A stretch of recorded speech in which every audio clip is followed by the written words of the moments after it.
सभी को मेरा नमस्कार। आज भारतीय दार्शनिक मंच के इस YouTube चैनल पर वेद के विषय में हम चर्चा प्रारंभ करेंगे। वेद का शाब्दिक अर्थ होता है ज्ञान। वेद क्या है? वेद का अर्थ है ज्ञान। तो प्रश्न उठता है कि किसका ज्ञान? तो वेद सामान्य ज्ञान नहीं है। जैसे आप ये वीडियो देख रहे हैं, मैं कुछ ज्ञान की बातें आपके सम्मुख कर रहा हूं। तो क्या वेद का ज्ञान भी इसी प्रकार का ज्ञान है? तो नहीं, वेद का ज्ञान इस प्रकार का ज्ञान नहीं है। वेद का ज्ञान ऋषियों के द्वारा साक्षात्कार किए गए अनुभवों का जब शब्दबद्ध रूप में प्रकटीकरण है। वेद का जो विषय है वो ऋषियों द्वारा साक्षात्कार किया गया है।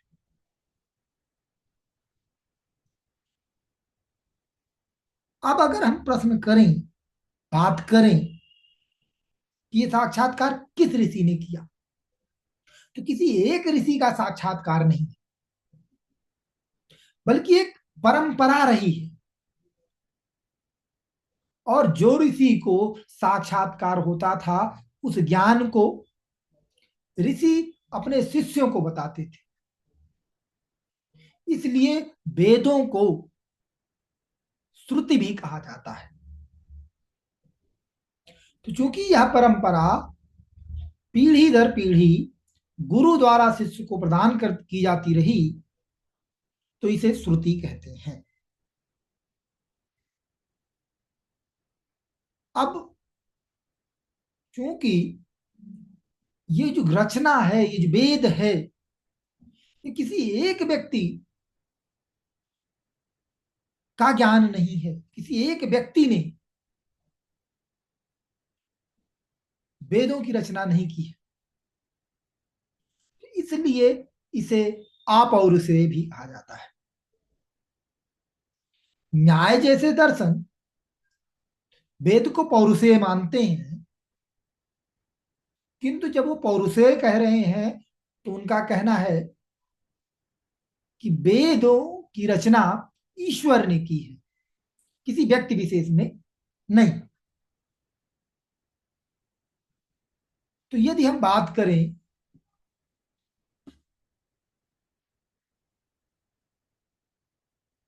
कि वेद की रचना का काल क्या है, तो जो परंपरा, जो ज्ञान, वैदिक ज्ञान अनादिकाल से चला आ रहा था, उसको वेद व्यास ने लिपिबद्ध कर कर संकलित किया। इसके काल के विषय में इतिहासकारों के मध्य मतभेद है। तो जो सबसे निकटतम समय मानते हैं वो मानते हैं कि इसके रचना का काल 750 ईसा पूर्व होगा। तो कुछ लोग इसको 4500 साल ईसा पूर्व तक ले जाते हैं। फिलहाल यह विवाद का विषय है और हम इसमें ज्यादा उलझते नहीं। तो जब हम वेदों की बात करते हैं, वेद वांग्मय की बात करते हैं, तो उसमें संगीता, ब्राह्मण, आरण्यक और उपनिषद आते हैं। ये चारों चीजें आती हैं।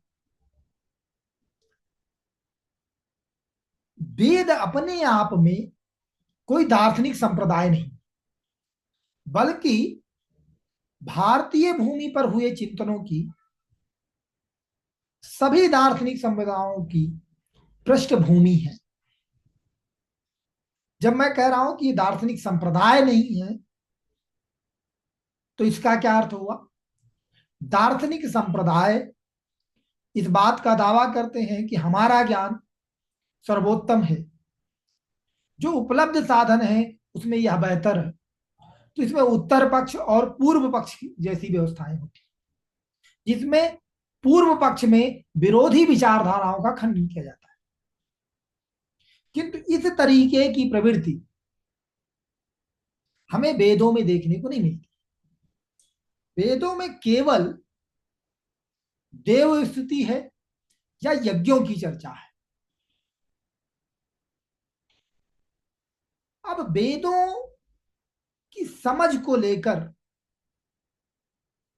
कि वेदों का अर्थ क्या है, कई दार्शनिक संप्रदाय उत्पन्न हुए। वेदों की समझ अपने आप में बहुत जटिल है, वेदों को समझना अपने आप में बहुत जटिल है। इसके तमाम कारण हैं, लेकिन उसमें से एक प्रमुख कारण है वेदों की भाषा। किसी भी भाषा में अर्थ को ज्ञात करने के लिए व्याकरण की एक अहम भूमिका होती है। और चूंकि वेद संस्कृत भाषा में संकलित हैं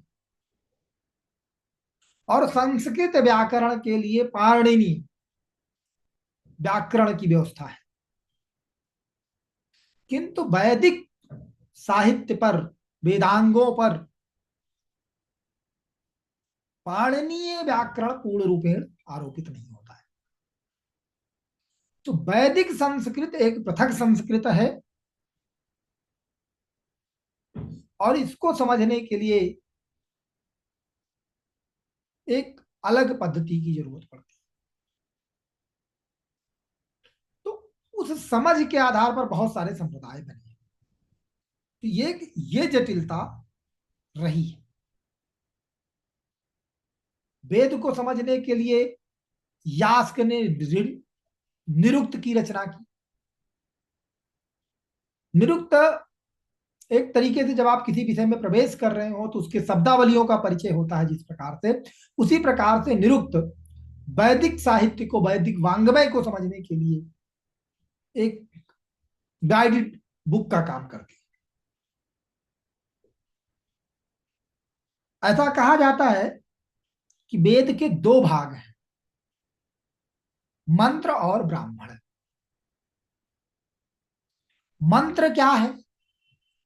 देवताओं के स्तुति में गाए जाने वाले अर्थ स्मारक मंत्र हैं। ब्राह्मण क्या है? ब्राह्मण ग्रंथों में यज्ञ आदि की चर्चा होती है। तो ब्राह्मण वह है, एक तो वेद के दो भाग हो गए, एक हो गया मंत्र, दूसरा हो गया ब्राह्मण। मतलब वेदों में एक भाग ऐसा है जो देवताओं की स्तुति गान से संबंधित है और दूसरा यज्ञ से संबंधित है। तो जो मंत्रों का संकलन है उसी को संहिता कहते हैं। परंपरा में संहिता की संख्या 4 स्वीकार की गई है। ऋक संहिता, यजुः संहिता, साम संहिता और अथर्व संहिता। ऋक संहिता क्या है? तो जिन मंत्रों में, जिन संहिताओं में ऋक मंत्रों की बहुलता है वह ऋग संहिता है। ऋक मंत्र कौन से मंत्र होते हैं? जिनमें गयता होती है, गयता होती, छद्मबंध होते हैं और उच्च स्वरों में गाए जाते हैं, ऐसे मंत्रों को ऋक मंत्र कहते हैं। और ऐसे मंत्रों के संकलन को ऋग्वेद कहते हैं, ऋक संहिता कहते हैं। यजुर्वेद में जो यजु मंत्रों की प्रधानता होती है तो वह संहिता यजु संहिता कहलाती है। यजु का क्या लक्षण है? उसमें गद्यात्मकता है। ये उतनी तीव्र ध्वनि पर, हाई नोट पे नहीं गाए जाते, सामान्य स्तर पर गाए। इसमें जो यजुर्वेद है उसमें हमें उपयोगी कर्मकांड संबंधित जानकारियां भी मिलती हैं। तीसरी जो संहिता है साम संहिता, जिसमें साम मंत्रों की बहुलता है, वो साम संहिता है। तो साम जो होते हैं मंत्र, वो कौन से होते हैं? ये वो मंत्र होते हैं जो छंदबद्ध होते हैं, छंदबद्ध है, पद्यात्मक हैं और यज्ञ के अवसर पर गाए जाते हैं। तो ऋक में भी पद्यात्मकता है, छंदबद्धता है, किंतु वो देवता की स्तुति के लिए है। साम वेद में यज्ञ के अवसर पर गाए जाने वाले मंत्र हैं। तो इनके संकलन को यजु साम संहिता कहते हैं। जो अथर्व चौथी संहिता है,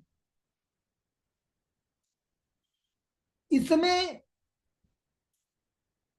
ये टेक्नोलॉजी का कलेक्शन है, उपयोग, जो सिद्धांत है उनके प्रयोग की बात है। इसलिए कई बार कहा जाता है कि यजुर्वेद में तंत्र मंत्र साधना आदि की चर्चा है, जादू टोने की चर्चा है, किंतु बहुत महत्वपूर्ण वेद है ये, उसको उसी गंभीरता के साथ लेना चाहिए। अब यदि प्रश्न किया जाए वेदों की संख्या कितनी है,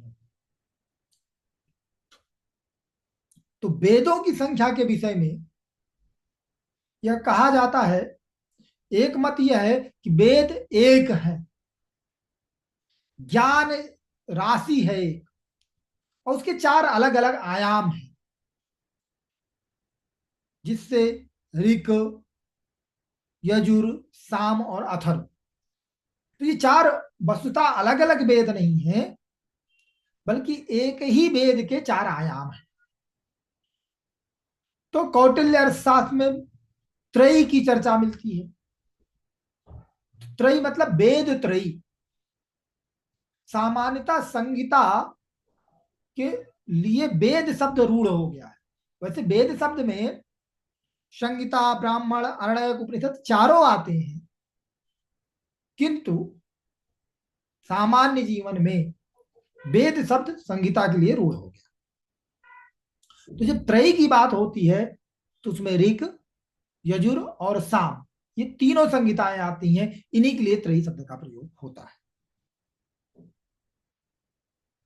अब अथर्ववेद जिसकी हम बात कर रहे थे, वो इतना उसका महत्व है, उसके ज्ञाता को ब्राह्मण कहा जाता है, और ब्राह्मण को तीनों अन्य वेदों का भी ज्ञान होना चाहिए। जिसे ऋग संहिता का, ऋग्वेद का ज्ञान है, उसका जो पुरोहित है, उसे होता कहा जाता है जो देवताओं की स्तुति करता है। यजुर्वेद का जो पुरोहित है वो अर्धुर्य है के नाम से जाना जाता है, जबकि सामवेद के पुरोहित को उद्गाता के नाम से जाना जाता है, और जो अथर्ववेद का पुरोहित है, जिसे ब्राह्मण कहा जा रहा है, उसे सारे वेदों का ज्ञान होना चाहिए। जैसे टेक्नोलॉजी को अप्लाई करने के लिए आपको थ्योरी पता होनी चाहिए, तभी आप टेक्नोलॉजी को सही से उपयोग कर पाते हैं। तो उसी प्रकार से ब्राह्मण, जो कि अथर्ववेद का ज्ञाता है, यज्ञ और सारे साधना जो करनी है, तो उसे और पूरे विषयों का ज्ञान होना चाहिए। तो ये तो बात हो गई मंत्रों की। जो दूसरा भाग है, मैंने कहा वेद के दो भाग हैं, दूसरा भाग है ब्राह्मण, जो यज्ञ आदि से संबंधित है। ठीक है। तो संहिता, प्रत्येक संहिताओं का अपने ब्राह्मण हैं, अपने अरण्यक हैं और अपने उपनिषद हैं। इसकी पूरी एक लंबी परंपरा है। इससे संबंधित तथ्य बहुत डिटेल में जाने की आवश्यकता नहीं है। परीक्षा, जिस परीक्षा के लिए हम बात कर रहे हैं, उत्तर प्रदेश में जो अभी असिस्टेंट प्रोफेसर की परीक्षा होने वाली है, उसके संदर्भ में बहुत गहनता से, बहुत डिटेल में जाने की जरूरत नहीं है। तो इतना आप जान लें तो आपके लिए काफी होगा। अगर हम बात करें कि वेदों की विश्व दृष्टि क्या है। तो विश्व दृष्टि के संबंध में अलग अलग आधारों पर विश्व दृष्टियों की चर्चा होती है। तो एक विश्व दृष्टि इस तरीके की है कि जगत का मूल तत्व क्या है, वो भौतिक है या चेतन है। तो प्रोफेसर रानाडे जैसे लोग हैं जिनका यह मानना है कि वेदों में भौतिकवाद स्वीकार किया गया है। मतलब वेदों की यह मान्यता है कि जगत के मूल में भौतिक तत्व है और चेतना उसके बाई प्रोडक्ट के रूप में आई, बाद में आई। जबकि डॉक्टर राधाकृष्णन जैसे लोगों का मानना है नहीं, वेदों के मूल में अध्यात्म है, चेतना प्राथमिक है, भौतिक पदार्थ भौतिकता बाद में आई। प्रोफेसर राधाकृष्णन इस बात पर जोर देते हैं कि जो भौतिकवादी मान्यताएं हमें वेदों में देखने को मिलती हैं वो सतही लेवल पर है। वास्तविकता में गहनता से देखने पर यह स्पष्ट हो जाता है कि वो वेदों में चेतना को ही मूलभूत भूत तत्व के रूप में स्वीकार किया गया है। दूसरे आधार पर अगर हम विश्व दृष्टि की बात करें तो दूसरे आधार पर वेदों की विश्व दृष्टि देखने को मिलती है कि जो परम सत्ता है उसका स्वरूप कैसा है। तो वेदों में हमें बहुईश्वरवाद देखने को मिलता है, बहुदेववाद देखने को मिलता है, एकेश्वरवाद देखने को मिलता है, सर्वेश्वरवाद देखने को मिलता है।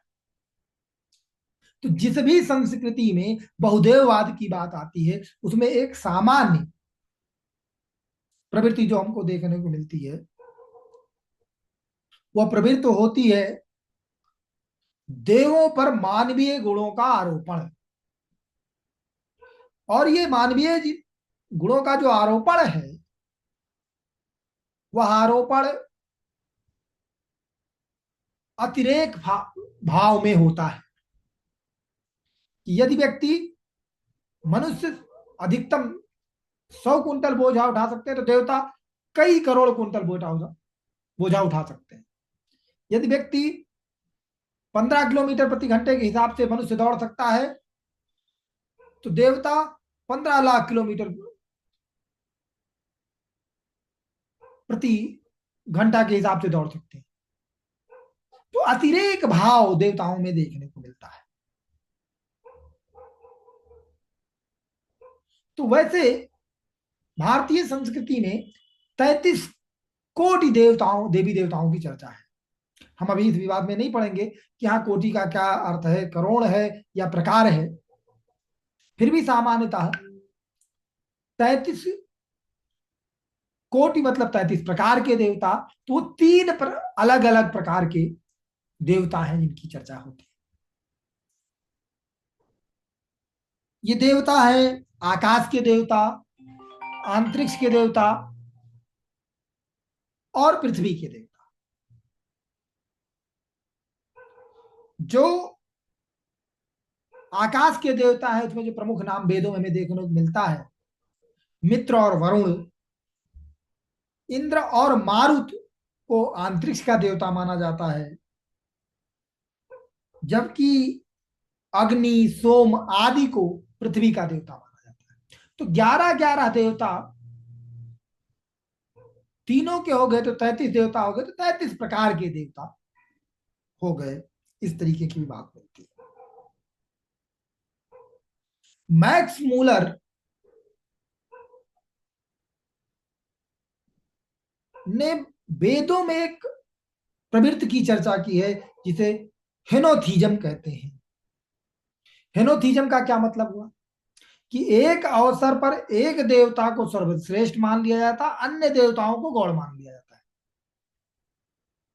जैसे दीपावली का समय तो वहां लक्ष्मी गणेश को प्रधान मान लिया गया, उनकी पूजा की गई, तो उस समय शंकर विष्णु ब्रह्मा आदि गौड़ देवता हो। बसंत पंचमी आई तो लक्ष्मी सर्वश्रेष्ठ देवता हो, शिवरात्रि आई तो शंकर सर्वश्रेष्ठ देवता हो गए, रामनवमी आई तो राम सर्वश्रेष्ठ देवता हो गए। इस तरीके की प्रवृत्ति को मैक्स मूलर ने हिनोथिज्म कहा है। बस इतना ध्यान रखना है कि हिनोथिज्म क्या कहा है और किसने माना है कि एक अवसर विशेष पर एक देवता को इष्ट बना लेना, सबसे प्रधान बना लेना, अन्य देवताओं को गौण मान लेना।